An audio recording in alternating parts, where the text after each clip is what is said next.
যে ভুল করেছিস না তার সাজা তাকে পেতে হবে। হ্যাঁ, কেউ শুনছিস? এই মেয়েটাকে নিয়ে গিয়ে দৃষ্টিদাতার কাছে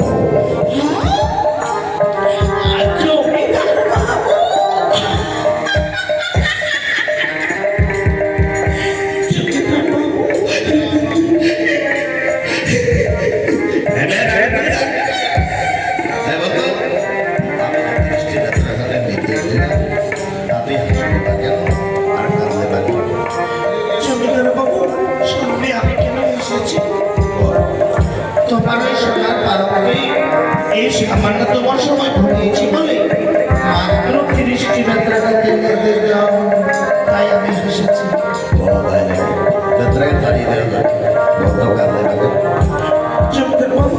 জানবাবু, আমি আমার জন্য কাঁদিনি গো, আমি কেঁদেছি তার জন্য। 30টি বেত্রাঘাতে একটা মানুষের কিচ্ছু আসে যায় না, কিন্তু যে ব্যক্তি সারা জীবন ওই সোনার পালককে ঘুমিয়ে এসেছে, না জানি গোবিন্দ গোপাল,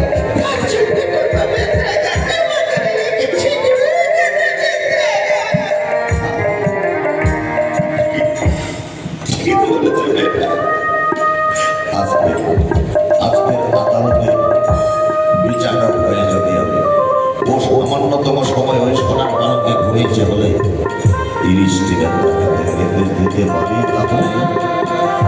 ওই সোনার পালক তো আমি সারা জীবন ঘুরিয়ে এসেছি। তাহলে আমার ঘরে কেন আদালতের রায় ভাই একটাই হওয়া উচিত, ও মানুষ আমিও মানুষ।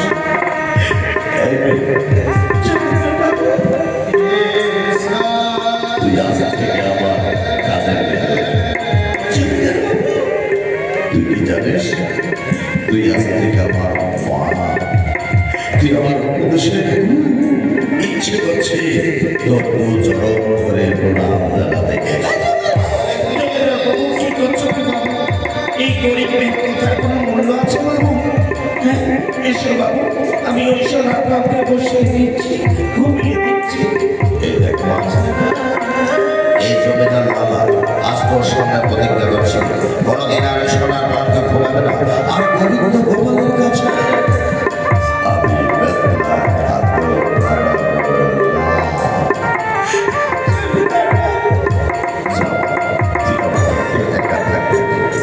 আমি ছাত্র থেকে কাজ করতে করতে না জমিদার বাড়িটা বড় মায়া লেগেছে। কোনোদিন ভাবিনি যে এটা নিজের বাড়ি না, এই বাড়ি থেকে আমায় তাড়িয়ে দেবে না তো বলো।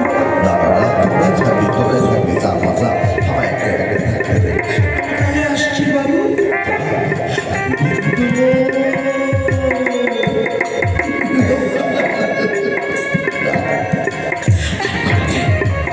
কোনদিন ওই সোনার পালকে ঘুমাবো না, আর গোবিন্দ গোপালের কাছে আমি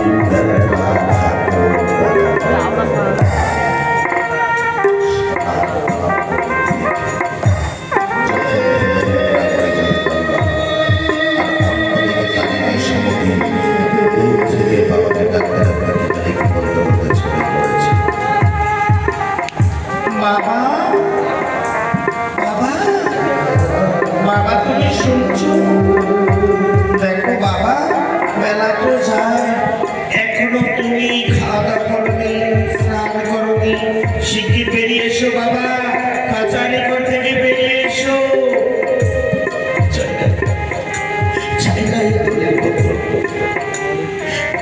এগুলো কেন আমি পকেটে নিয়ে যাচ্ছি? যেগুলো আমার সঙ্গে সাথী হয়ে যাবে, যে নাম আমার সঙ্গে সাথী হয়ে যাবে সে নাম আমি এক মিনিটের সম্ভব কোনোদিন আমার পকেটে আসবে না। বাবার কানে যাচ্ছি, কথাগুলো যেন বাবার কানে যাচ্ছে। আচ্ছা বাবা, তুমি কি পশ্চিমে জানালাটা আপনি দেখতে পাচ্ছ না? বেলা তো যায়, এখনো স্নান করনি, খাওয়া দাওয়া করনি। আরে এই দলের পত্র করে কেন জানি ছিটকে পড়ে রয়েছে।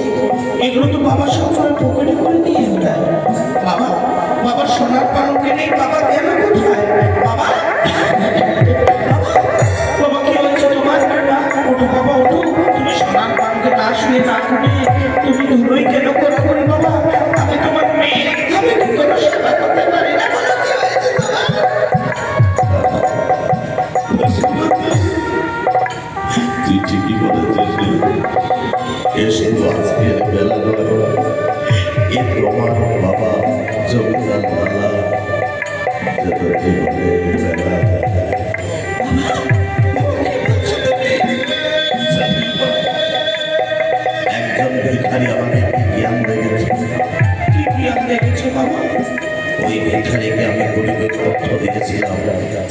আমার চোখের সামনে ও টাকাগুলো নদীর জন্য ছেড়ে ফেলে দিয়ে রজবপুরটা তার বাবাকে বারবার কে বলেছিল বাবা বেলা যায় আত্মীয় পশ্চিমের জন্মের ভাব দিয়ে দেখতে বলছিস আর বলছিস বাবা বেলা যায় সত্যি মা সমতি এ শুধু আজকের বেলা নয় এ তোমার বাবা চলে যান আল্লাহ জগতে গভীর বেলা যায়।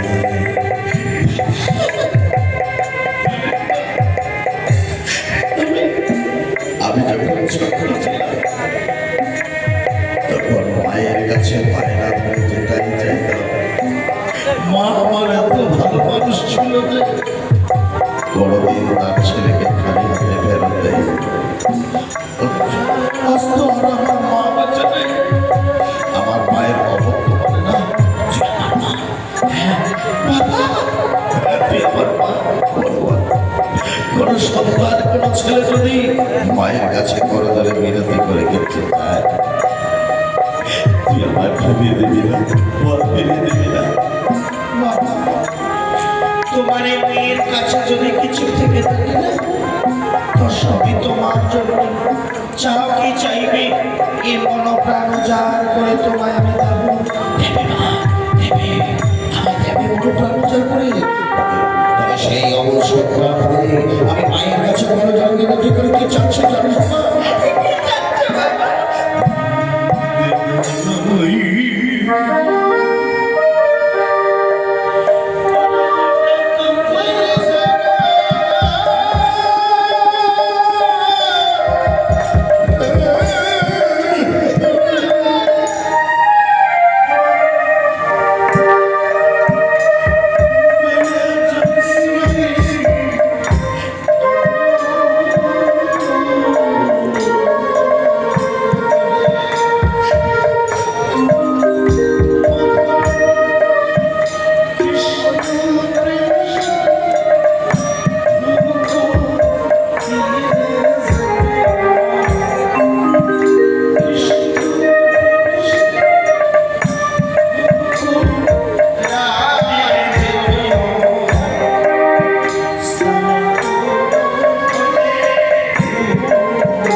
তোর বাবা আমার বৃন্দাবনে যাওয়ার জন্য পাগল হয়ে পড়েছে। বৃন্দাবনে যেতে যেতে বাবা যদি ভুল পথে অগ্রসর হয়, বৃন্দাবনের পথ যদি হারিয়ে ফেলে বাবা, বাবাকে একটা সঠিক কিন্তু একে বিষ করে বৃন্দাবনে যাবো। বাবা এসেছিস কেন কাঁদছিস? কাঁদিস না বাবা। তোর বাবা তো চুরি করতে যাচ্ছে না, ডাকাতি করতে যাচ্ছে না, কোথায় যাচ্ছে তোর বাবা জানিস? যাচ্ছ বাবা? ওই মধুর বৃন্দাবনে গোপাল দাসটাতে এই জমিদারটাকে যেন আমার কখনো আসছে, এই জমিদারি পোশাক নিয়ে আমার খুলে নিয়ে আমাকে হয়েছে গোবিন্দ হয়েছে আমার সাজিয়ে দেয়। বাবা, কোনো মেয়ে না বাবার জন্য যা করে কাজের সময় তাই করছে, তাই না?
বাবা, কি করবে ভিক্ষে চলে গিয়ে?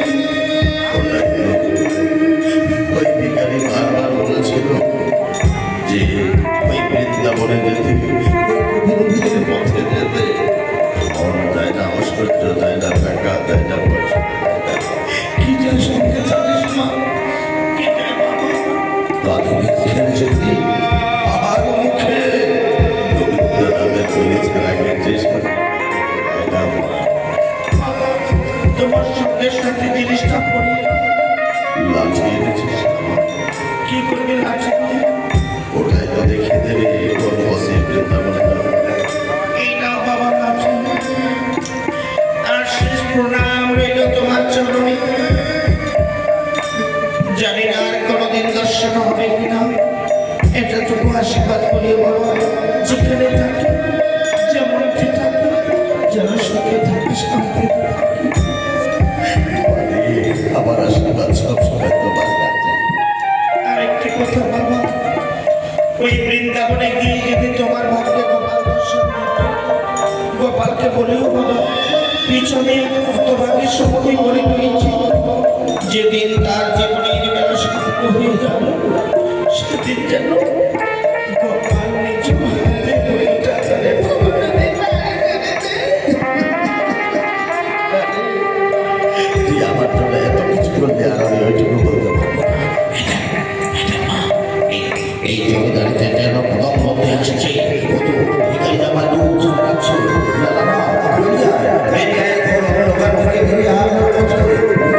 আমি তোমার সাথে সেরেছি, আমি যাবো বৃন্দাবনে।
ছাড়া ঘুম হয় না।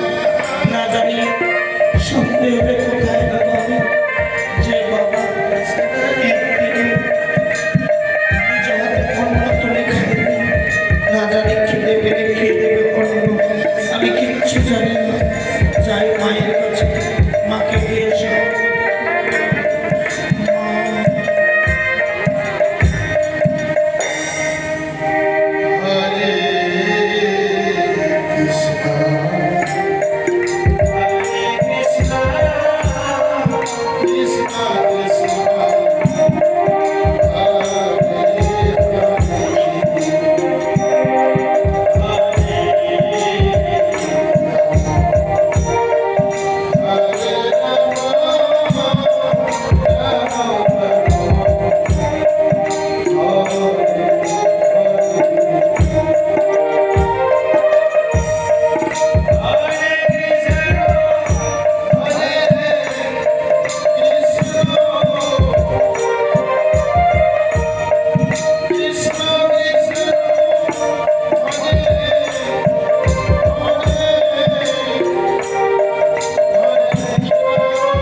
সব ওই ছোট্ট আশ্রমখানি আমার, ও আশ্রমে বসে আমি এক মনে এক চিন্তে গোবিন্দ গোপাল নাম জপ করি। তাই আপনার ব্যতিক্রমে এসেছি, বসে এক মনে এক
লালার মস্তক খানা ছাতাম করে তাকে দিতে পারে, তবে নাকি অর্ধেক জমিদারি তার নামে ওই ওই গুরু জগৎের শত্রুতারে আমি যাই।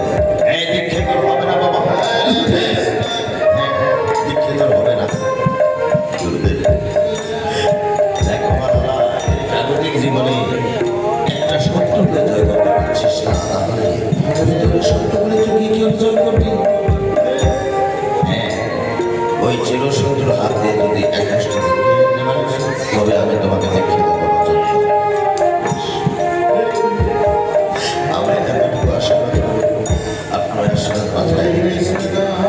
আমি যারা চিরশত্রুর হাত দিয়ে এক গোষ্ঠী ভিক্ষিয়ে নিতে পারি, আমার আশীর্বাদ সবসময় তোমার উপর হলো।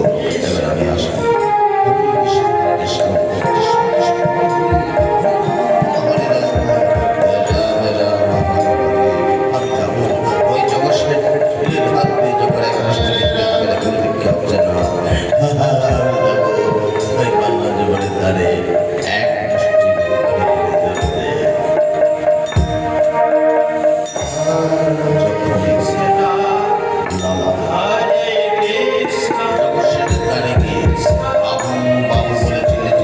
যে বাবু এক মুষ্টি থামায় দাও, সতুরি জগৎ শিখে শুনতে পায় সে আর কেউ নেই। তারই বাল্যজনের বন্ধু লালা, যখনই দুইজন বন্ধুকে দেখেছি তখনই তাদের মন থেকে শত্রুতা ভুলে গিয়ে কেবল বন্ধুত্ব ভাব হয়ে চলে চলেছে জগৎ লালার হাত ধরে। গুরুদেবের কাছে ভিক্ষে দেওয়া